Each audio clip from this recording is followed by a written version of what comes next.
મિત્રો, આપ સૌનું કર્મયોગી એકેડમીમાં હાર્દિક સ્વાગત છે. આજે આપણે ભારતમાં સહકારી પ્રવૃત્તિ વિશે જાણવાનું છે. ઓલરેડી ઘણા બધા વિદ્યાર્થી મિત્રોના મેસેજ આવ્યા હતા કે સર ભારતમાં સહકારી પ્રવૃત્તિ છે એના ઇતિહાસ વિશે અમને જણાવો. તો આપણે કમ્પ્લીટ ઇતિહાસ વિશે જાણવાનું છે. આજે સહકારી પ્રવૃત્તિ એ ભારતીય સંસ્કૃતિની દેન છે. પ્રાચીન કાળથી જ સહકારી પ્રવૃત્તિને કોઈને કોઈ સ્વરૂપ ભારતીય જીવનમાં વણાયેલી છે. તો આપણને ખ્યાલ હશે કે પ્રાચીન સમયથી જ આપણા સંસ્કૃતિની અંદર જ સહકારથી કામ કરવાની ભાવના રહેલી છે. વ્યક્તિ અને સમષ્ટિનો સુંદર સમન્વય ભારતીય જીવનમાં ઓતપ્રોત થયેલો છે. એટલે અહીંયા આગળ જુઓ કે વ્યક્તિ અને સમષ્ટિનો સુંદર સમન્વય ભારતીય જીવનમાં ઓતપ્રોત થયો છે. ભારતના લોકોમાં સહકારના ખૂબ ઊંડા થયેલ છે. આમ સહકારથી જ માનવ જીવન શક્ય બન્યું છે. એનું જ્ઞાન ભારતના લોકોને પૂરતા પ્રમાણમાં છે. હવે સિમ્પલ વસ્તુ છે કે ભારતના લોકોના પહેલાંથી જ ભાવના રહી છે કે ભાઈ કોઈ વ્યક્તિ એકલા કંઈ પણ કાર્ય નહીં જ કરી શકે. કંઈ પણ મોટું કાર્ય કરવું હોય તો ભાઈ સહકારની જરૂરિયાત 100% છે. અત્યારે તમે જુઓ કે ભાઈ યુક્રેન રશિયા વિવાદ ચાલી રહ્યો છે, એકબીજા સામે યુદ્ધ કરવાની વાતો ચાલી રહી છે. ત્યારે આપણા વર્ષો પહેલાં જ આપણે એમ કીધું હતું કે વસુધૈવ એવમ કુટુંબકમ, એટલે ભાઈ આખું વિશ્વ જ છે તો આપણું કુટુંબ છે. એ કુટુંબની જેમ રહીશો તો ક્યારેય આવી ટાઈપની સમસ્યા નહીં આવે. એટલે ટૂંકમાં સમજાવેલું છે કે ભાઈ ભારતમાં સહકારી પ્રવૃત્તિની સંસ્કૃતિની દેન જ છે ને પહેલેથી છે. ભારત એક વિશિષ્ટ ઉપખંડ સમાન વિશાળ રાષ્ટ્ર છે જેમાં અનેક જાતના સંપ્રદાય, જાતિ, ધર્મ, ભાષા, પરિવેશની વિવિધ સંસ્કારી ધરાવતા લોકો સદીઓથી અનેકતામાં એકતાનું આબાદ જીવન જીવી રહ્યા છે. આપણને ખ્યાલ છે કે ભાઈ ભારતનું સૂત્ર છે કે ભાઈ વિવિધતામાં એકતા. તેમજ ભગવાન બુદ્ધ અને ગાંધીજીએ પણ સૂત્ર આપ્યું છે કે ભાઈ લીવ ફોર અધર્સ ના શાંતિમય સહઅસ્તિત્વનો સિદ્ધાંત આપી માનવીના રગેરગ સહકારી ભાવના ખીલવવાની પ્રેરણા.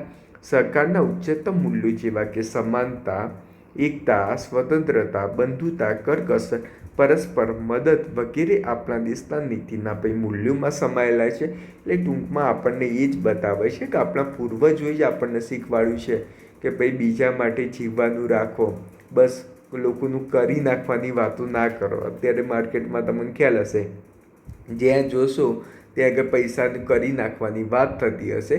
તો આપણા આ પૂર્વજોના જે સહકારની વૃત્તિ છે જેમાં એકતા, સમાનતા, સ્વતંત્રતા, બંધુત્વ, પરસ્પર મદદ કરવાની ભાવના, તે મૂલ્યને ઉજાગર કરવાનો પ્રયત્ન કર્યો છે.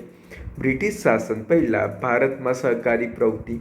હવે મિત્રો એક વસ્તુ સમજો કે અત્યારે હું તમને જે બુક ઓથેન્ટિક બુક છે એ કમ્પ્લીટ તમને સમજાવી રહ્યો છું, પરંતુ જે MCQ પૂછાશે ભાઈ એવા શક્યતા છે તો ત્યાં આગળ હું 100% તમારું ધ્યાન દોરીશ કે આ રીતે પ્રશ્ન પૂછાશે. અમુક પાછા એવું વિચારતા હશે કે સર આ બધું શું શરૂઆત કરી છે. પરંતુ એક વસ્તુ તમે સમજો કે જ્યાં સુધી તમે બેકગ્રાઉન્ડ હિસ્ટ્રી નહીં સમજો, કોન્સેપ્ટ નહીં સમજો તો ડાયરેક્ટ ગોખવા જશો તો જલ્દી યાદ નહીં રહે. એટલા માટે આ બસ અમુક આગળ વાર્તા હોય એ વાર્તા સાંભળવી પડે. તેના કારણે જે ફેક્ટ હોય તમે આસાનીથી તમે યાદ રાખી શકો. અહીંયા આગળ બ્રિટિશ શાસન પહેલાં ભારતમાં સહકારી પ્રવૃત્તિ. તો ભાઈ બ્રિટિશ શાસન પહેલાં ભારતમાં કેવી રીતે સહકારી પ્રવૃત્તિ હતી? તો ભારત વર્ષોથી ગામડાનો દેશ બનેલો રહ્યો છે. ભારતમાં અંગ્રેજો આવ્યા તે પહેલાં મુઘલ રાજ્ય અસ્તિત્વમાં હતું. તો સિમ્પલ ક્વેશ્ચન પૂછે કે ભાઈ ભારતમાં અંગ્રેજો આવ્યા એ પહેલાં કોનું શાસન હતું? તો ભાઈ મોગલ અથવા મુગલનું શાસન હતું. સાથે સાથે સ્થાનિક રજવાડાઓના હિસ્સાઓ પણ હતા. સમયમાં ભારતનું ગ્રામીણ માળખું અગત્યનું આર્થિક તેમજ સામાજિક ઘટક હતું. જમીનની માલિકી સમસ્ત ગામની હતી. આમ ગ્રામ પંચાયતનો વહીવટ કરતી આ સમયમાં ગામડું એક સ્વાયત્ત આર્થિક એકમ હતું. હસ્ત ઉદ્યોગ, ખેતી આ બંને ઘટક ગ્રામીણ અર્થવ્યવસ્થામાં જોવા મળતા. લોકોની જરૂરિયાતો મર્યાદિત હતી. આમ ગામડામાં મુખ્યત્વે આર્થિક વ્યવહાર સટ્ટા પદ્ધતિથી ચાલતો હતો ને ખૂબ ઓછા પ્રમાણમાં સોના અને ચાંદીના ભાઈ ચલણી સિક્કાઓ માત્ર વહીવટની આજુબાજુ રહેતા લોકોને જ સ્પર્શ કરતા હતા. આમ ગામડાનો આંતરિક વહીવટ ગ્રામ પંચાયતની દેખરેખ હેઠળ ચાલતો. આ સમયમાં વાહન વ્યવહારની સગવડો ખૂબ મર્યાદિત હતી. લોકોમાં બચત લગભગ સોના ચાંદી સ્વરૂપે હતી. બ્રિટિશ શાસન પહેલાંનું ગ્રામીણ જીવન મર્યાદિત જરૂરિયાતો આધારિત સંપૂર્ણપણે સ્વાયત્ત એક જેવું હતું. તેમજ સમગ્ર ગ્રામ અર્થવ્યવસ્થાના લક્ષણો પરથી નાણાં બજારનો ઉદ્ભવ સૂક્ષ્મ સ્વરૂપે રાજ પરિવાર પૂરતો જ મર્યાદિત હતો. એ ટૂંકમાં એમ જ બતાવે છે કે જ્યારે આપણે મુગલ શાસનમાં હતા તો આપણે સ્વાયત્ત હતા, પ્લસ લોકોને કેવું ભાઈ જીવન જરૂરિયાત પૂરતી જ વસ્તુ મળી જાય એટલે ભાઈ ખુશ થઈ જતા હતા. એટલે બહુ બધું નાણાંની જરૂરિયાત એ સમયમાં નહોતું, ને હોય તો સોના અને જે ચાંદી છે એના ઉપરથી મુખ્યત્વે વ્યવહાર કરતા હતા. હવે બ્રિટિશ શાસન દરમિયાન ભારતમાં સહકારી પ્રવૃત્તિ. જ્યારે ભારત બ્રિટિશ સામ્રાજ્ય સ્થપાયું તે દરમિયાન જૂની ગ્રામ વ્યવસ્થા ભાઈ તૂટવા માંડી. ગામડાના ગૃહ ઉદ્યોગો ભાઈ ધંધા તૂટવા માંડ્યા. ખેડૂતોની સ્થિતિ પણ દિવસે દિવસે કથળી જવા માંડી હતી. જેમ જેમ નાણાંની વપરાશ વધવા માંડી તેમ તેમ ખેડૂતો વધારે ને વધારે પરાધીન થવા લાગ્યા. ખેડૂતોને નબળી સ્થિતિનો લાભ ઉઠાવીને સરકારી અમલદારો, વેપારીઓ, સાહુકારો, દલાલો વગેરે વર્ગો ઊભા થયા હતા. તેમની પકડ ખેડૂતો ઉપર મજબૂત થઈ અને વધતી ગઈ. આમ સામાજિક રીત રિવાજો, કોર્ટ કજિયા, સાહુકારોનું શોષણ વગેરે કારણે ભાઈ ખેડૂતો દેવાદાર બન્યા. આ સમય દરમિયાન દુષ્કાળ, બીજી કુદરતી આપત્તિની પણ સમસ્યા હતી. આથી ખેડૂતો નિરુત્સાહ, નિષેધપૂર્ણ અને નિષ્ક્રિયતા આવી ગઈ. હવે એક સિમ્પલ વસ્તુ છે કે બ્રિટિશરો તો તમને ખ્યાલ હશે કે બ્રિટિશરો ભારતના ઉદ્યોગો, જે હસ્ત ઉદ્યોગો હતા એના પર બહુ જ મોટા પ્રમાણે ટેક્સ નાખતા હતા. હવે મિત્રો એક સ્વાભાવિક વસ્તુ છે કે બહુ જ મોટા પ્રમાણમાં ટેક્સ નાખે તો ભારતીય લોકોનું જે હસ્ત ઉદ્યોગના માલિક હોય એનું તો બહુ જ મોટા પ્રમાણમાં શોષણ જ થશે, ભાઈ ખોટ થશે. તો ખોટ થાય તો શું કરે ભાઈ, એ ધંધો બંધ કરી નાખે. તો બ્રિટિશરોની એ જ નીતિ હતી કે ભાઈ ઇંગ્લેન્ડમાં જે માલ તૈયાર થાય છે તે માલ ભારતમાં ભાઈ મેક્સિમમ વેચાય, પ્લસ ભારતના જે ઉદ્યોગ છે એને ગમે તેમ કરીને પડી ભાગવાના. એ માટે એમને ખેતીની જમીન ઉપર પણ વિવિધ અધિનિયમો નાખ્યા અને ખેડૂતોનું મેક્સિમમ ખેડૂતો જોડે ટેક્સ ઉઘરાવીને ભાઈ શોષણ કરવાનું કામ કર્યું. ખેડૂતો ઉપર મેક્સિમમ એ લોકો ટેક્સ જ નાખ્યા છે. તો આ વસ્તુ એમ કહેવાનું માગે છે કે ભાઈ બ્રિટિશરોના સમયમાં ભાઈ ખેડૂતોની હાલત એકદમ ખરાબ હતી. હિંદના ગ્રામ્ય જીવનમાં અંધકાર દેખાવા લાગ્યો. આ પરિસ્થિતિ 19મી સદીના પાછલા વર્ષો એટલે કે ઈસવીસન 1870થી 1900 સુધીમાં વધારે વિકટ નથી. ભાઈ 1857નો બરવો, બીજા છૂટાછવાયા બરવાએ પરિસ્થિતિ વધુ ગંભીર બનાવી. આ સમય દરમિયાન વખત દુષ્કાળ પડતા એટલે મીન્સ બે વસ્તુ થતું હતું. આપણા ખેડૂતો ગરીબ કેમ થયા, એક સાઈડ તો પાછા અંગ્રેજો શોષણ કરે, બીજી સાઈડ કુદરતનો પણ સાથ ના મળે, મેક્સિમમ દુષ્કાળ પડે. તેના કારણે બાપરા ખેડૂતો શું થાય કે ભાઈ મરવાની સ્થિતિ આવે, એકદમ ગરીબાઈની અંદર આવી ગઈ. પહેલાં સમૃદ્ધ હતા. સરકારે ખેડૂતોની પરિસ્થિતિ સુધારવા માટે પગલાં લેવાનું ઉચિત જણાવ્યું. ઈસવીસન 1883-84ની પરિસ્થિતિને પહોંચી વળવા સરકારે કાયદા કાઢ્યા. તે વર્ષમાં દક્ષિણના ખેડૂતોને ભાઈ રાહત આપવાનું માટે કાયદો કાઢ્યો. ઈસવીસન 1992માં હિન્દુના જે હિતેચ્છુ વિલિયમ વેડબર્નનું અને જસ્ટિસ રાન્ડેએ તુલાએ જિલ્લાના એક તાલુકામાં ખેડૂતો માટે એક બેંક સ્થાપવાની યોજના ઘડી કાઢી. તો તમને પૂછે ખેડૂતો માટે બેંક કાઢવાની, અહીંયા આગળ આ તારીખ ખોટી છે. 1892માં ગવર્મેન્ટની બુકમાં અંદર ડેટ ખોટી લખી છે. તો તમને એક્ઝામમાં પૂછે કે કોને ભાઈ ભારતીયના ખેડૂત માટે બેંક સ્થાપવાની યોજના બનાવી હતી, તો જસ્ટિસ રાન્ડે અને વિલિયમ વેડબર. ભાઈ વેડબર યાદ ના આવે તો મેથ્યુ વાડે યાદ રાખજો. ભાઈ ઓસ્ટ્રેલિયાનો ક્રિકેટર મેથ્યુ વાડે છે એ યાદ રાખજો. અને જસ્ટિસ રાન્ડે, તો ભાઈ રાન્ડે ઉપરથી તમે યાદ રાખી શકો છો. હવે મુંબઈ અને ભારત સરકારે યોજનાની મંજૂરી આપી. હિન્દ વજીરે તેની મંજૂર કરી.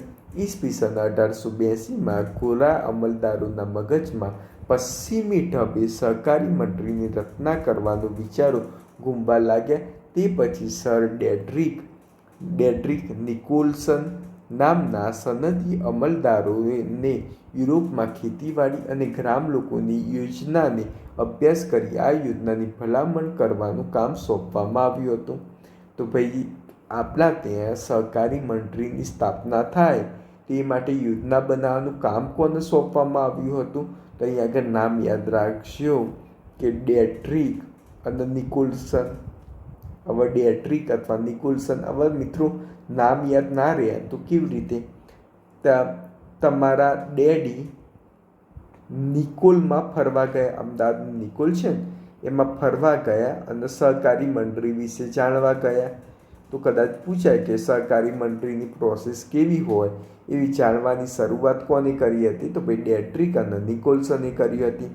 ઈસવીસન 1895-97માં નિકોલસને ભાઈ પોતાનો અહેવાલ સરકાર સમક્ષ રજૂ કર્યો અને ખેડૂતોનું કરજ ટાળવાના ઉપાયો માટે સહકારી ધિરાણ મંડળીઓ સ્થાપી હતી. તે ધિરાણ મંડળીઓ આપણે ક્યાં સ્થાપવી જોઈએ તે માટે રેફિડને ત્યાગ અને તમન્નાથી કામ કર્યું હતું. તે ભાવનાથી કામ કરનાર માણસોની આપણે ક્યાં જરૂર હતી? આમ અંગ્રેજોના આગમન સાથે પશ્ચિમના અને ખાસ કરીને બ્રિટનમાં થયેલી ઔદ્યોગિક ક્રાંતિ પરિણામે આધુનિક ઢબના કારખાનામાં બનેલી સસ્તી, સુઘડ અને સુંદર વસ્તુ મોટા પ્રમાણમાં આવવા લાગી.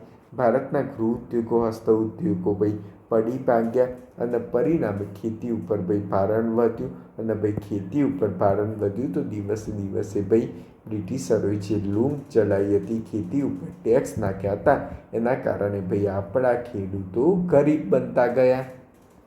અંગ્રેજ સરકાર શાસનકાળ દરમિયાન ભારતીય ખેતી અને ઉદ્યોગોની સ્થિતિ વિશે દાદાભાઈ નવરોજીએ રજૂઆત કરી હતી. તો તમને પૂછાય કે અંગ્રેજ સરકાર શાસનકાળ દરમિયાન ખેડૂતો બહુ જ ગરીબ બન્યા હતા. તો આ થિયરી કોને આપી હતી? તો દાદાભાઈ નવરોજીએ આપી હતી. દાદાભાઈ નવરોજી મોસ્ટ આઈએમપી છે. દાદાભાઈ નવરોજી. ઓકે. હવે અંગ્રેજ સરકારને એવી આર્થિક નીતિ અપનાવી કે જેથી દેશની સંપત્તિનો પ્રવાહ બ્રિટન તરફ ફેરવા લાગ્યો. દેશનું સામાજિક અને આર્થિક માળખું તૂટવા લાગ્યું. દેશની ખેતી અને ઉદ્યોગ વધુ મુશ્કેલીમાં મુકાય. એટલે ટૂંકમાં અહીંયા ઘરે એમ કહેવા માગે છે કે દાદાભાઈ નવરોજીએ ડ્રેન ઓફ વેલ્થ થિયરી આપી. મોસ્ટ આઈએમપી ક્વેશ્ચન છે કે ડ્રેન ઓફ વેલ્થ થિયરી કોને આપી? દાદાભાઈ નવરોજી. એ ડ્રેન ઓફ વેલ્થની અંદર શું સમજાવ્યું છે? તો ડ્રેન ઓફ વેલ્થની અંદર દાદાભાઈ નવરોજીએ સમજાવ્યું છે કે અંગ્રેજો આપણા ભારતની જે સંપત્તિ છે એને લૂંટીને ઇંગ્લેન્ડમાં લઈ જવાનું કામ કરી રહ્યા છે. એટલા માટે તમે ધ્યાન રાખજો, નહીં તો ઇંગ્લેન્ડવાળા બહુ એક નંબરના લુચ્ચા લોકો છે. ભારતને ભિખારી બનાવવાનું કામ કરશે. ભારતનો જે કાચો માલ છે એને લૂંટીને બ્રિટનમાં લઈ જશે. ભારતમાંથી સોનું લૂંટી બ્રિટનમાં લઈ જશે. ભારતમાંથી જે બહુ મસ્ત હીરાઓ છે એ લૂંટીને લઈ જશે ત્યાં આગળ. અને ત્યાં આગળથી અમુક કાચા માલનું પાક્કા માલ કરી પાછું ભારતને વેચવાનું કામ કરશે, બનાવવાની વાતો કરશે. તો આ વસ્તુ કોને કીધું હતું? તો દાદાભાઈ નવરોજીએ કીધું હતું. આર્થિક જીવન અસહ્ય બન્યું હતું. ખેડૂતો દેવામાં વધુ ને વધુ ડૂબતા ગયા. સાહુકારોને ચૂકવવું પડતું વ્યાજ પણ જમીન માલિકોને આપવા પડતા. મહેસૂલ વખતો વખત આવતા દુષ્કાળ જેવી કુદરતી આફતના બધાના ભાગ નીચે ભારતના ખેડૂતો કચડાઈ ગયા, વિસાઈ ગયા. સાહુકારોનો જુલમ ત્રાસ ખેડૂતો માટે અસહ્ય બનતા 19મી સદીના આખરમાં મુંબઈ રાજ્યમાં તથા દક્ષિણ ભારતના અન્ય રાજ્યોમાં ખેડૂતોએ સાહુકારો સામે બળવા કર્યા. જાનહાનિ પણ થઈ. આ બનાવની ગંભીરતા સમજીને અંગ્રેજ સરકારે ખેડૂતોને ખેતી માટે કરજાઉ નાણાં પૂરી પાડવા માટે 19મી સદીના અંત ભાગમાં Deccan agriculture relief act, land improvement loans act અને એગ્રીકલ્ચર લોન્સ એક્ટ પસાર કર્યા. આવા મોસ્ટ આઈએમપી ક્વેશ્ચન છે કે તમને પૂછાય કે બ્રિટિશરોએ ડેક્કન એગ્રીકલ્ચર રિલીફ એક્ટ ક્યારે પસાર કર્યો? તો 1879માં. લેન્ડ ઇમ્પ્રુવમેન્ટ લોન્સ એક્ટ ક્યારે પસાર કર્યો? ભાઈ લોન મળી રહે એ માટે એક્ટ ક્યારે પસાર કર્યો? તો આના 4 વર્ષ પછી 1883માં. અને એગ્રીકલ્ચર લોન્સ એક્ટ, ભાઈ ખેતી માટે તમારે લોન જોઈતી હોય એ માટેનો એક્ટ ક્યારે પસાર કર્યો? તો ભાઈ 1884માં. હવે એક વસ્તુ સમજો કે ભાઈ આવું હવે બ્રિટિશરો અત્યાર સુધી તો લુચ્ચા હતા, ભાઈ એમને પાછું ભારતીયોના ખેડૂતો પર કેમ દયા આવી? તો હવે એક વસ્તુ સમજો કે 1857નો વિદ્રોહ થયો. હવે 1857ના વિદ્રોહમાં બ્રિટિશરોને બરાબરનો માર પડ્યો. હવે બ્રિટિશરોને ખબર પડી ગઈ કે હવે સુધરી જવું પડશે, હવે ખેડૂતોને થોડી ઘણી તો મદદ કરવી પડશે, નહીં તો કાલ ઉઠીને બધા ખેડૂતો ભેગા થઈને આપણને મારીને કાઢી મૂકે એવી હાલત આવશે. એટલા માટે પછી બ્રિટિશરોએ અમુક સ્કીમ આપી કે થોડી દયા કરીએ ખેડૂતો ઉપર. તે માટે બે 3 એક્ટ બનાવ્યા, જેમાં ડેક્કન એગ્રીકલ્ચર રિલીફ એક્ટ. ભાઈ આ એક્ટની અંદર દુષ્કાળની સ્થિતિમાં ભાઈ અમુક રિલીફ આપવાની, ટેક્સમાં રાહત આપવાની વાત કરવામાં આવી છે. તે જ રીતે લેન્ડ ઇમ્પ્રુવમેન્ટ લોન્સ એક્ટ. ભાઈ લેન્ડ ઇમ્પ્રુવમેન્ટ લોન્સ એક્ટ, ભાઈ તમારી જમીન માટે કંઈ પણ લોન જોઈતી હોય તે માટે મળશે. અને લાસ્ટમાં એગ્રીકલ્ચર લોન્સ એક્ટ એ 1884માં પસાર થયો. આ કાયદા હેઠળ મળતી નાણાકીય સહાયથી ખેડૂતોની સ્થિતિમાં બહુ સુધારો થઈ શક્યો ન હતો, કૃષિ વિકાસ પણ સાધી શક્યો ન હતો. આ બધી પરિસ્થિતિ વચ્ચે અંગ્રેજ સરકારે 1892માં તે વખતના મહારાષ્ટ્રના ગવર્નર લોર્ડ વેનલોડ તારીખ 15 માર્ચ 1892ના પબ્લિક ઓર્ડર નંબર 173થી Madras collector sir Frederick August Nicholson ICS ને ખેડૂતોને સસ્તા દરે પર્યાપ્ત પ્રમાણમાં સમયસર કૃષિ કરજ મળી રહે તે માટે ઉપાયો અને માર્ગ સૂચવવા યુરોપિયન દેશોના પ્રવાસે મોકલવાનો નિર્ણય લેવામાં આવ્યો. અને દેશના ધોરણો તેના જીવિત સહકારી પ્રવૃત્તિને લોકપ્રિય અને કુરન બનાવવા શું કરવું તેના સૂચનો કરવા માટે ભાઈ જણાવવામાં આવે. તેમને તેમના રિપોર્ટ 2 ભાગ એટલે 1895 અને બીજો ભાગ 1897માં રજૂ કર્યો. અને તેમના ફેડરિક નિકોલસને મજબૂત અનુરોધ કરી વેસ્ટ જર્મનીમાં કાર્યરત હતી એવી કોઓપરેટિવ ક્રેડિટ સોસાયટીની રચના કરી. હવે ભાઈ હવે ખેડૂતોની સ્થિતિ તો બાપરા ગરીબમાં ગરીબ જ રહેતા હતા. તો અંગ્રેજોએ વિચાર્યું સારું આ ગરીબ રહેશે તો એમાંથી આપણે કેવી રીતે એમને અમીર બનાવીએ. તે કે ભાઈ મદ્રાસના ગવર્નર જે લોર્ડ વેનલોડ છે, ભાઈ મદ્રાસના કલેક્ટર ભાઈ નિકોલસન સાહેબ હતા, તેમને કીધું કે ભાઈ તમારે યુરોપમાં જાઓ અને યુરોપમાં જુઓ કે ભાઈ ખેડૂતો કેવી રીતે પૈસાદાર છે, એમાં કઈ સ્ટ્રેટેજી વાપરી છે. તો ભાઈ આ નિકોલસન બાબાને ભાઈ મોકલ્યા યુરોપ ફરવા. ભાઈ યુરોપ ફરીને આવ્યા, એ અલગ અલગ જગ્યાના મોડલ જોયા. ભાઈ જર્મનીની અંદર કોઓપરેટિવ ક્રેડિટ સોસાયટીની રચના હતી, તો ભાઈ એ જોયું એને. તે એના ઉપરથી ભાઈ એને 2 રિપોર્ટ આપે, એક 1895માં અને 1897માં. તો આ બહુ ઇમ્પોર્ટન્ટ નામ છે નિકોલસન. આ નિકોલસનનું નામ યાદ રાખજો હો મિત્રો.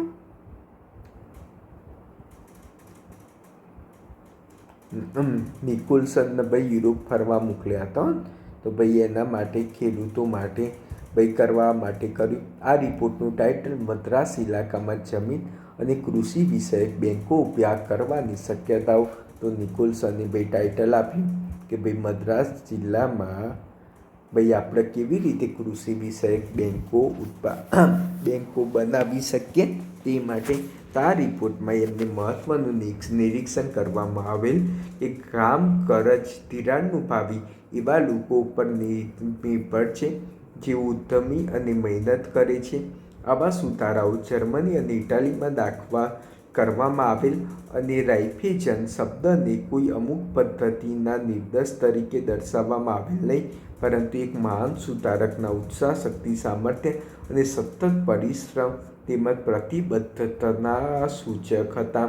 એટલે ભાઈ એમ કહે છે કે ભાઈ ગરીબી દૂર કરવી હોય તો ખેડૂતોએ બહુ મહેનત કરવી પડશે. જે સહકાર, બચત, સ્વસહાય, પરસ્પર સહાયને પોષણ આપતા હતા તેથી રાયફાચંદ વ્યક્તિ નહીં પરંતુ તેમના દ્વારા નિશ્ચિત કરી અંકિત કરવામાં આવેલ પદ્ધતિ અનુસાર ભારતનું ફાઇન્ડ રાયફાચંદનું આહ્વાન કરવામાં આવ્યું. આ મોડલ ભારતમાં કૃષિ વિષયક કરજ ધિરાણ મંડળીઓની રચના કરવા માટે ખૂબ જ અનુકૂળ જણાવેલ. આ સૂચન માટે ફ્રેડરિક નિકોલસને આવી બેંકોના મોડલ ઉપર એગ્રીકલ્ચર ક્રેડિટ બેંક સ્થપાય તે માટેના ખ્યાલ રજૂ કર્યા. આવી બેંકો જર્મનીમાં ખેડૂતો માટે ઉપકારક પુરવાર થઈ હતી. તો નિકોલસન બાબાએ એમ કીધું કે આપણી ત્યાં એગ્રીકલ્ચર ક્રેડિટ બેંકની સ્થાપના થવી જોઈએ. તો એક્ઝામમાં પૂછાય કે કયા બાબાએ કીધું હતું કે એગ્રીકલ્ચર ક્રેડિટ બેંકની સ્થાપના થવી જોઈએ? તો નિકોલસન નામ બહુ મિત્રો ઇમ્પોર્ટન્ટ છે કે અંગ્રેજોએ નિકોલસન જ કીધું હતું કે ખેડૂતો કેમ ગરીબ છે એના વિશે તું બધું જાણી લાય તો કંઈ બેનિફિટ થાય. નિકોલસન બાબા ફરતા આવતા હતા યુરોપમાં, જર્મની ફરી આવે, જર્મનીનું મોડલ જોઈને આવે તો પછી કેમ કે ક્રેડિટ બેંકની સ્થાપના કરો તો બેનિફિટ થશે, નહીં તો કંઈ નહીં થાય. તો એટલા માટે પછી ક્રેડિટ બેંકની વાત કરી. 1901માં હિન્દ સરકારે ઇફેકલુની અધ્યક્ષતામાં હેઠળ પ્રાંતીય સરકારોના સંબંધમાં અભિપ્રાયો અને ભલામણ તપાસ કરવા માટે એક કમિટીની રચના કરી. હવે નિકોલસન બાબાથી અંગ્રેજો પાછા કંટાળ્યા. ત્યારે નિકોલસન બાબાએ બધી વાતો તો કરી છે કે ક્રેડિટ બેંકની સ્થાપના કરવી જોઈએ, પરંતુ ચલો ને આપણે પાછા બીજા કોઈને મોકલીએ ફરવા માટે. આ લોકોને એવું ફરવાની ઈચ્છા થઈ જાય તો પછી બ્રિટિશ સરકારને જ કહે અમને બનાવી નાખો અધ્યક્ષ, ખેડૂતો ભારતના કેમ ગરીબ છે તો મસ્ત મોડલ લેતા આવીશ. તો અહીંયા આગળ જો ફેકલો, હવે ફેકલો બેગલો આપણે ના હોય, ફેંકવું યાદ રાખવાનું કે ફેંકવું ન મોકલ્યો કે તમે જતા હો. આ કમિટીએ 1901માં કોઓપરેટિવ ક્રેડિટ સોસાયટી ઊભી કરી ખેડૂતોને ઉત્તમ રીતે મદદ કરી શકાશે તેવો અભિપ્રાય વ્યક્ત કર્યો. તો આપણા નિકોલસન બાબા તો એમ કહેતા હતા કે આપણે તો એગ્રીકલ્ચર ક્રેડિટ બેંકની સ્થાપના કરવી પડે ને જ્યારે આ ફેંકવું એમ કહે છે કે આપણે કોઓપરેટિવ ક્રેડિટ સોસાયટીની સ્થાપના કરવી પડે. કઈ સ્થાપના કરવી પડે? તો કોઓપરેટિવ ક્રેડિટ સોસાયટીની સ્થાપના કરો તો આપણે ખેડૂતોની જે ગરીબાઈ છે એ દૂર થઈ શકે. તે બિલ પસાર થતાં ભારતમાં વિધિવત સહકારી પ્રવૃત્તિનો પ્રારંભ કોઓપરેટિવ ક્રેડિટ સોસાયટીઝ એક્ટ 1904માં પ્રસાર કરવામાં આવ્યો. તો ગવર્મેન્ટ તો પાછા ખુશ થઈ ગઈ. વાહ ફેંકવું, તું તો બહુ મસ્ત આઈડિયા લઈને આવ્યો અમારી જોડે. પેલા કે સર તો પેલો તો ફેંકવું તો ખુશ થઈ ગયું. હું બહુ મસ્ત આઈડિયા લઈને આવ્યો છે કે તું બહુ મસ્ત આઈડિયા લઈને આવ્યો છે કે કોઓપરેટિવ ક્રેડિટ સોસાયટીની સ્થાપના કરવી જોઈએ. ચાલો તાણે એના ઉપર આપણે બનાવીએ એક્ટ. એટલા માટે 1904માં એક્ટ બનાવ્યો. તમને ખ્યાલ છે ને 1905માં બંગાળાના ભાગલા પડ્યા હતા. એના પહેલાં આ ફેંકુની ભલામણથી અંગ્રેજ સરકારે કોઓપરેટિવ ક્રેડિટ સોસાયટી એક્ટ 1904માં પસાર કર્યો. ઓકે, તો આ બહુ આઈએમપી છે. આમ લાંબી મંજલ પછી ભારતમાં 1904માં સહકારી પ્રવૃત્તિનો વિધિવત પ્રારંભ થયો. મોસ્ટ આઈએમપી તમને પૂછાય કે ભારતમાં સહકારી પ્રવૃત્તિનો વિધિવત પ્રારંભ ક્યારે થયો? તો 1904માં ને કયા એક્ટથી? તો કોઓપરેટિવ ક્રેડિટ સોસાયટી એક્ટથી થયો. 1904નો સહકારી કાયદો સરાફી મંડળીઓ માટે હતો, પરંતુ બિનસરાફી મંડળીઓ માટે કાયદાની જરૂર પડતા તેઓ સુધાર કરીને 1912નો સહકારી કાયદો અસ્તિત્વમાં આવ્યો. હવે એક વસ્તુ છે કે 1904નો કાયદો હતો એ તો સરાફી મંડળીઓ માટે હતો. સરાફી મંડળી માટે તો પણ કોમેન્ટ બોક્સમાં જણાવજો પાછું કે સરાફી મંડળી એટલે શું, બિનસરાફી મંડળી એટલે શું, કે અથવા તમારા કોઈ એગ્રીકલ્ચરના સર ભણાવતા હોય તેમને પૂછવાનું, સાહેબ સરાફી મંડળી અને બિનસરાફી મંડળી એટલે શું? તો 1904માં જે હતું એ સરાફી મંડળી માટે હતો. એટલા માટે હવે બિનસરાફી મંડળી માટે 1912ની અંદર ભાઈ એક્ટ બનાવવામાં આવ્યો. ઓકે, હવે ખેડૂતોને ધિરાણ કરવા માટે સરાફી મંડળી તથા અન્ય કામ બિનસરાફી મંડળીઓની રચવાની શરૂઆત કરી. હવે ઈસવીસન 1905માં ધિરાણ મંડળીની કુલ સંખ્યા 41ની હતી. તે વધીને 1912માં 81-47 થઈ. તો તમને જુઓ કે 1904માં આપણે ભાઈ મંડળીની સ્થાપના કરવાની વાત કરી. તો વિચાર કરો કે 1904થી 1905ની જ અંદર 41 બની ગઈ ને 1905થી તો એટલી બધી ધિરાણ મંડળીઓ બની કે 1905થી ભાઈ 1912 જુઓ તો 1905થી 1912માં 81-77 ભાઈ મંડળી બની. આમ દેશમાં સહકારી પ્રવૃત્તિઓની યોગ્ય દિશામાં વિકાસ થઈ શકે તે માટે ઈસવીસન 1915માં સહકારી પ્રવૃત્તિના મૂલ્યાંકન માટે સર મેકલેગનના પ્રમુખ પદે એક કમિટી રચના કરવામાં આવી. આ કમિટીએ પોતાનો અભ્યાસપૂર્ણ રિપોર્ટ બહાર પાડ્યો. આ કમિટીએ કૃષિ ધિરાણ અંગે ભાઈ નીચેની ભલામણ કરી. હવે પાછું ભાઈ ખેડૂતોને ગરીબીમાંથી દૂર કરવા માટે પાછી એક સમિતિ કરવામાં આવી. હવે આ મેકલેગન, હવે તમને મુંબઈનો જે બોલર હતો મેકલેગન ખબર છે, ન્યૂઝીલેન્ડ મુંબઈ ઇન્ડિયન્સ તરફથી રમતો હતો મેકલેગન, ભાઈ ન્યૂઝીલેન્ડનો બોલર હતો ભાઈ. એ જ એનું યાદ રાખજો એના નામ ઉપરથી ભાઈ મેકલેગન. મેકલેગન બાપુને બનાવ્યા ભાઈ 1915માં કે મેકલેગન બાપુના નામ ઉપર કમિટી બનાવી કે ભાઈ જોતા આવો કે ભાઈ આપણે કૃષિ ધિરાણ કેવી રીતે આપવું જોઈએ, કેવી રીતે આપણે દરેકે દરેક વસ્તુ કરવું જોઈએ, એ વસ્તુ સમજાવો કે ધિરાણ પ્રવૃત્તિ કેવી રીતે કરવું જોઈએ. કે ભાઈ મેકલેગન બાપુ યુરોપમાં ફરતા આવ્યા, બધી જગ્યાએ જોતા આવ્યા કે ભાઈ ધિરાણની પ્રવૃત્તિ કેવી રીતે થવી જોઈએ. આ મેકલેગન બાપુએ કીધું કે ભાઈ કૃષિ ધિરાણનું માળખું ત્રિસ્તરીય હોવું જોઈએ. એક વખત એક્ઝામમાં પ્રશ્ન પૂછાયો હતો કે ભાઈ કૃષિ ધિરાણનું માળખું ત્રિસ્તરીય હોવું જોઈએ, 3 સ્તરનું હોવું જોઈએ. આવું કયા બાપુએ કીધું હતું? તો ભાઈ મેકલેગન બાપુએ કીધું હતું.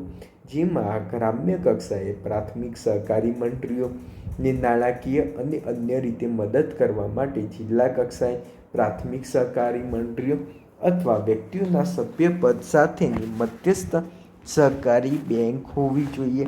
આ મધ્યસ્થ સહકારી બેંકોને તેમજ વ્યક્તિઓને પણ આ બેંકની સભ્ય બની શકે. મુખ્યત્વે નાણાકીય સહાય કરવા માટે પ્રાંત કક્ષાએ એક ટોચની સહકારી બેંક હોવી જોઈએ, જેમાં દરેક મધ્યસ્થ સહકારી બેંક સભ્ય બનવું જરૂરી છે. તો ટૂંકમાં કહે છે કે દરેક પ્રાંતમાં એક ટોચની સહકારી બેંક બનાવો. પ્રાથમિક સહકારી ધિરાણ મંડળીઓ ધિરાણ ફક્ત સભાસદોને જ કરવું જોઈએ અને તે પણ ઉત્પાદીય હેતુ માટે ધિરાણનો ઉપયોગો પર પૂરતી દેખરેખ રાખવી જોઈએ. મંડળીનો કાર્ય વિસ્તાર ભાઈ એક કામ પૂરતો મર્યાદિત હોવો જોઈએ, જેથી સભાસદો એકબીજાથી પૂરતા પરિચિત હોઈ શકે, એકબીજા ઉપર અસરકારક અંકુશ રાખવાની સ્થિતિમાં હોઈ શકે.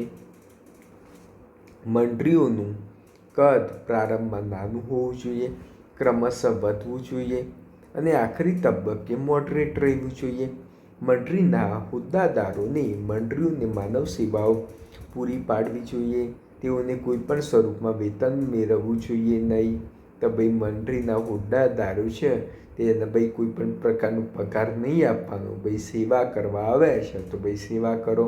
મંડળીઓનું સભ્યપદ બધાઓ માટે ખુલ્લું રાખવું જોઈએ, પણ સભાસદોની પસંદગી વખતે મંડળીમાં અનૈચ્છિક તત્વો ઘૂસી ન જાય ભાઈ એના કાળજી રાખવી જોઈએ. અમુક લોકો કહે ભાઈ મંડળી બનાવો, પછી મંડળીની અંદર ભાઈ લુખ્ખા તત્વ કોઈ બાપુ, મોટા ભાઈ બાના બાપુ જે અમુક નહીં હોતા ટલ્લી બાપુ ને એ બધા ઘૂસી ના જાય તે પણ ધ્યાન રાખવું પડે. નહીં તો ભાઈ ટલ્લી બાપુ એક પેક મારીને પછી કહે શેનું ધિરાણ, આ બધા પૈસા આપણા, ચલો સાનામાના બધા ઘેર જતા રહો. તો એ વસ્તુ ના થવી જોઈએ.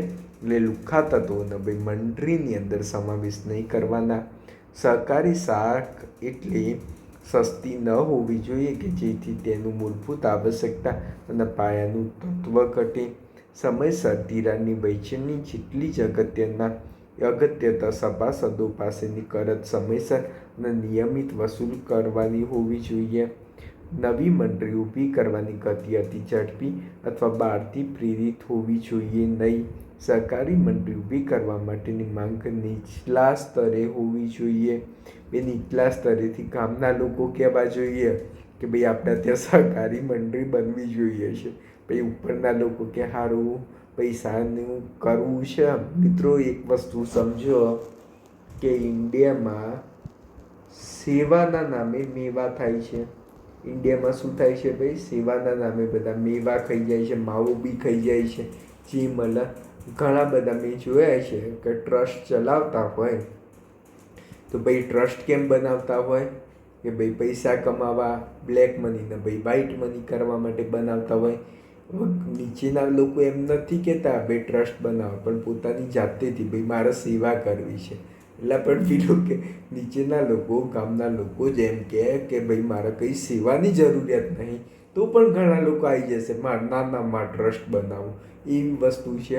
એટલા માટે એમ કહે છે કે ભાઈ મંડળી બનાવો તો ગામના લોકોને ભાઈ એવું હોવું જોઈએ કે ભાઈ આપણે અહીંયા આગળ આવી સમસ્યા છે તો મંડળી બનાવવાથી બેનિફિટ થાય. પોતાની ઈચ્છાથી પૈસા આવે છે તો લોકોના કરી નાખવા માટે મંડળી ના બનાવવી જોઈએ.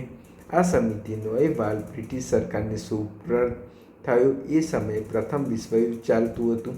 તે સમયે બ્રિટિશ સરકારનો હિંદના કૃષિ વિકાસમાં જોઈએ તેવો રસ ન હતો. આ સમિતિએ કરેલી કિંમતી ભલામણો કાગળ ઉપર રહેવા પામી હતી. ભાઈ આને બહુ મસ્ત, ભાઈ આમને કહું બહુ જ મસ્ત ભલામણ કરી હતી, પરંતુ ભાઈ એ કાગળમાં જ રહી. આ મેકલેગન બાપુ છે, જે આપણા મેકલેગન બાપુ આટલો મોટો રિપોર્ટ આપ્યો. મેકલેગન બાપુ 1915માં આટલો મોટો રિપોર્ટ આપ્યો કે ભાઈ આવું કરવું જોઈએ ને આમ કરવું જોઈએ.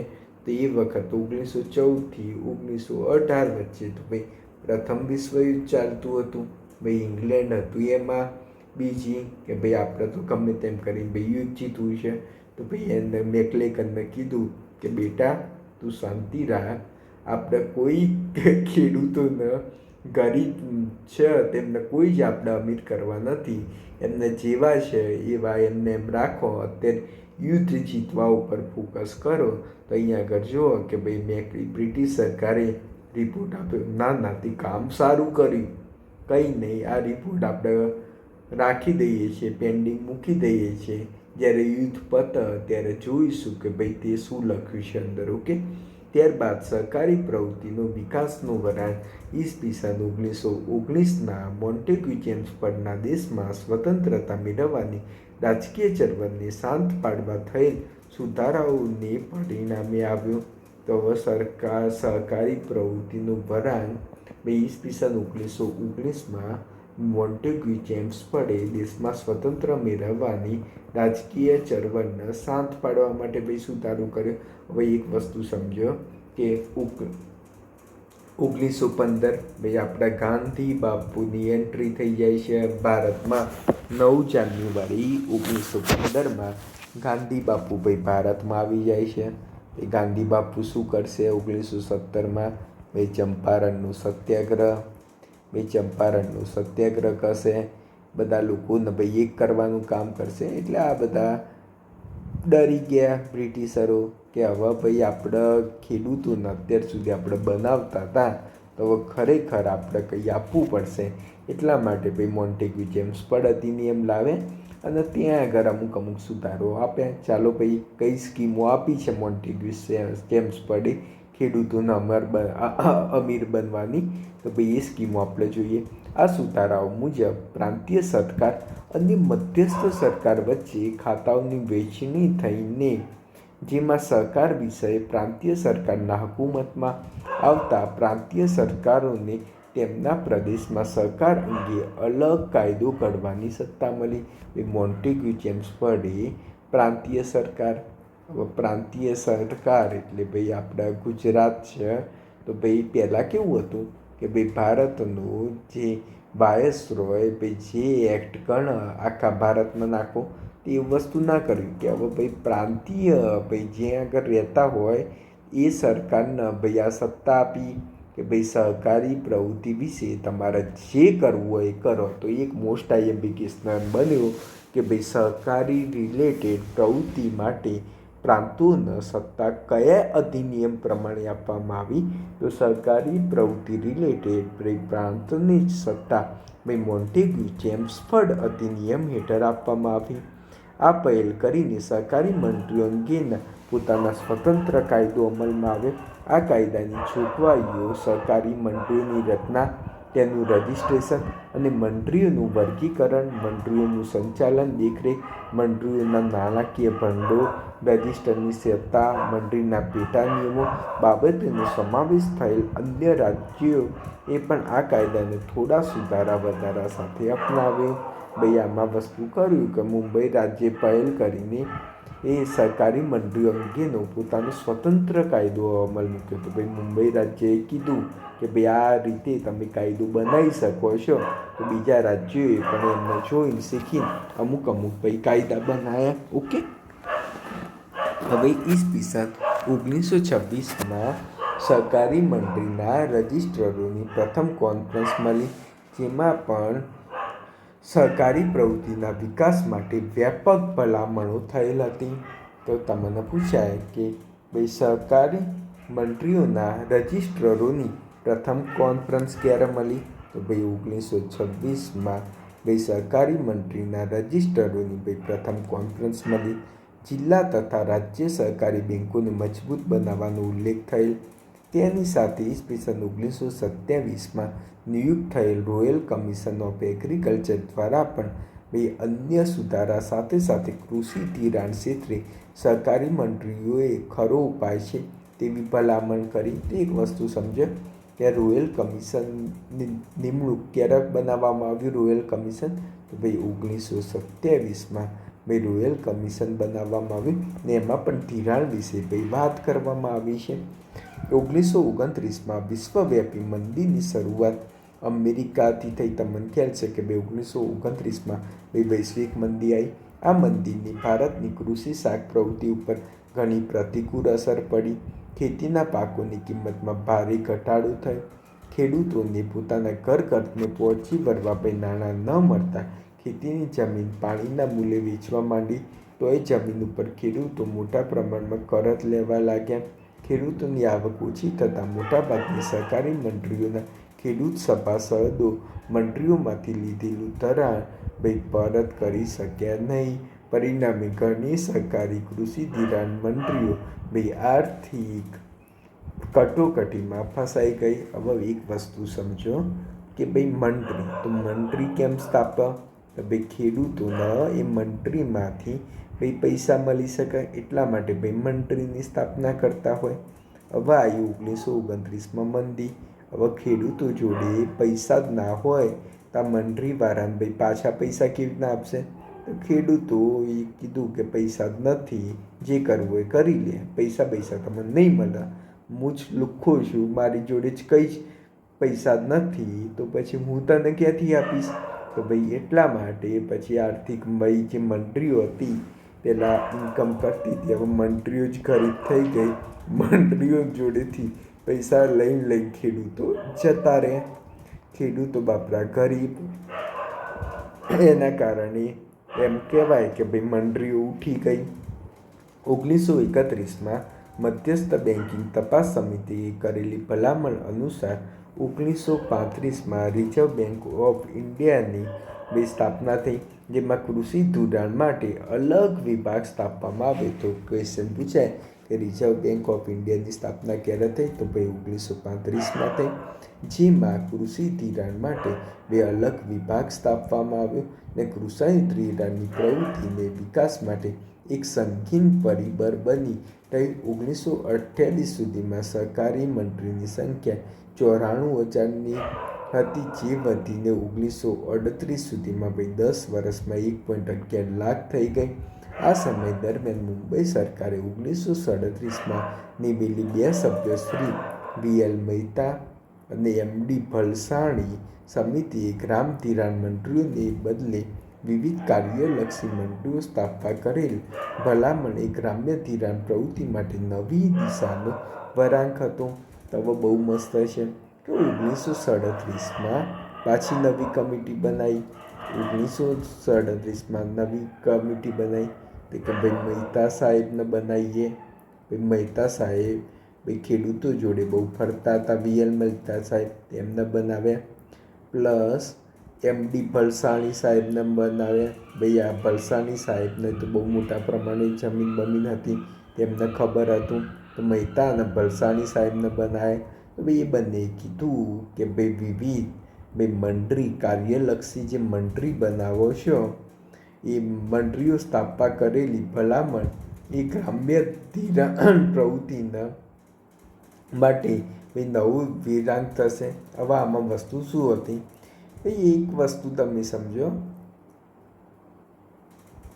હવે ગ્રામ ધિરાણ મંડળી હતી તો ઓવરઓલ આપતી હતી. હવે એ કે આ વસ્તુ ના કરો, કાર્યલક્ષી આપો ધિરાણ.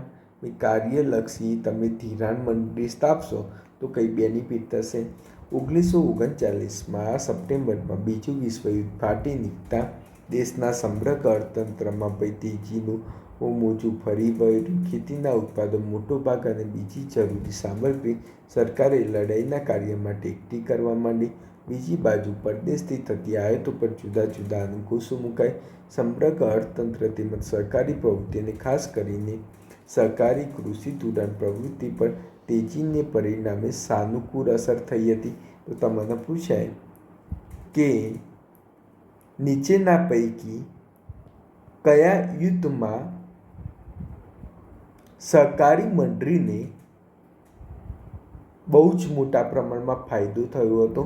તો બીજા વિશ્વયુદ્ધ. હવે એક વસ્તુ તમને સિમ્પલ સમજાવું. ભાઈ વિશ્વયુદ્ધ થાય તો વિશ્વયુદ્ધમાં કેવું હોય કે ભાઈ બે પક્ષ વચ્ચે વિશ્વયુદ્ધ થાય. તો બીજું વિશ્વયુદ્ધ, તો બીજું વિશ્વયુદ્ધ વિશે ખ્યાલ છે કે એક સાઈડ યુએસએ હતું, ભાઈ રશિયા હતું, બ્રિટન ભાઈ ઇંગ્લેન્ડ હતું, આ બધા દેશ હતા. બીજી સાઈડ ભાઈ જાપાન, જર્મની આ દેશ હતા. આમની સામે યુદ્ધ થયું હતું. તો હવે એક વસ્તુ સમજો કે યુદ્ધ બીજા સામે થાય તેના સપોર્ટ કરતા બધે દેશો જોડે બે માલનું આયાત હોય તો બંધ જ માલની જે નિકાસ થતી હોય અને અથવા આયાત થતી હોય બંને સંબંધો બંધ જ કરી દે. એટલે ટૂંકમાં વેપારી સંબંધ બંધ કરી દે. તો આનાથી શું થાય કે ભાઈ સ્થાનિક લોકોનો ફાયદો થાય કે સ્થાનિક લોકોનો માલ હવે આ લોકોના દેશોમાં લેશે. તો આના કારણે ભાઈ ખેડૂતોમાં તેજી આવી. 1937-38માં મુદત વિધિ ધિરાણ બાકીની ટકાવારી જે 63% હતી તે પ્રતિ વર્ષ ઘટી 1945-46માં ભાઈ 39% થઈ. 1942માં ક્વિટ ઇન્ડિયાનું આંદોલન થતાં દેશને સ્વતંત્ર મેળવવાનું આંદોલન વેગવાન બન્યું. 1944માં ભાઈ ગાડગીલના અધ્યક્ષ પદે ખેતી વિષયક ધિરાણ અંગે એક સમિતિ નીમવામાં આવી. તો પૂછાય કે 1944માં કોના અધ્યક્ષ નીચે ભાઈ ખેતી ધિરાણ અંગે સમિતિ નીમવામાં આવી? તો ભાઈ ગાડગીલના અધ્યક્ષ પદે ભાઈ સમિતિ નીમવામાં આવી, જેની અગત્યની ભલામણ એવી હતી કે ભાઈ સહકારી કૃષિ પ્રવૃત્તિ જે પ્રદેશોમાં સફળ નીવડી ન હોય તે રાજ્યની મૂડી ભાગીદારી દ્વારા કૃષિ શાક નિગમો સ્થાપવા જોઈએ. કે ભાઈ એમ કીધું કે ભાઈ જે જગ્યાએ ભાઈ મંડળીઓ ભાઈ સફળ ના રહી હોય એ જગ્યાએ કૃષિ શાક ધરાવતા નિગમો સ્થાપવા જોઈએ. તો આવી ભલામણ કોને કરી હતી? તો ભાઈ ગાડગીલ સમિતિએ કરી હતી. તેમજ ભાઈ સરૈયા સાહેબે 1945માં એક સમિતિની નિમણૂક કરી હતી. આ સહકારી પ્રવૃત્તિના વિકાસ અર્થે કરેલી સંખ્યાબંધ ભલામણોમાંથી સહકારી કૃષિ ધિરાણને લગતી અગત્યની ભલામણો પૈકી બે ભલામણો હતી કે ગ્રામ્ય ધિરાણ સહકારી મંડળી એક કાર્યકારી મંડળીને બદલે વિવિધ કાર્યકારી સહકારી મંડળી હોવી જોઈએ. તેમજ આગામી 10 વર્ષમાં દેશના કુલ ગામડાઓના 50% ગામો અને દેશની કુલ ગ્રામ્ય વસ્તીના 30% જેટલી વસ્તીને ભાઈ પ્રવૃત્તિ સહકારી પ્રવૃત્તિમાં આવરવા જોઈએ. તો આ ભલામણ કોને કરી હતી? ભાઈ સરૈયા બાપુએ કરી હતી. સરૈયા બાપુ કે ગમે તે રીતે કરો, 30% લોકોને ભાઈ આવરવાનું કામ કરો. ઓકે, હવે આપણા આઝાદી સુધીનું આપણે મોસ્ટલી જોઈ લીધું છે ભાઈ સહકારી મંડળી. હવે આઝાદી પછી સહકારી પ્રવૃત્તિનો વિકાસ કેવી રીતે થયો એ આપણે મિત્રો નેક્સ્ટ લેક્ચરમાં જોઈશું. લાસ્ટમાં જય હિન્દ. અને તમારા મિત્ર વર્તુળ સર્કલની અંદર પણ જણાવજો કે આપણે ઓથેન્ટિક બુક સાથે ભાઈ કવર કરાવતા હોઈએ છીએ.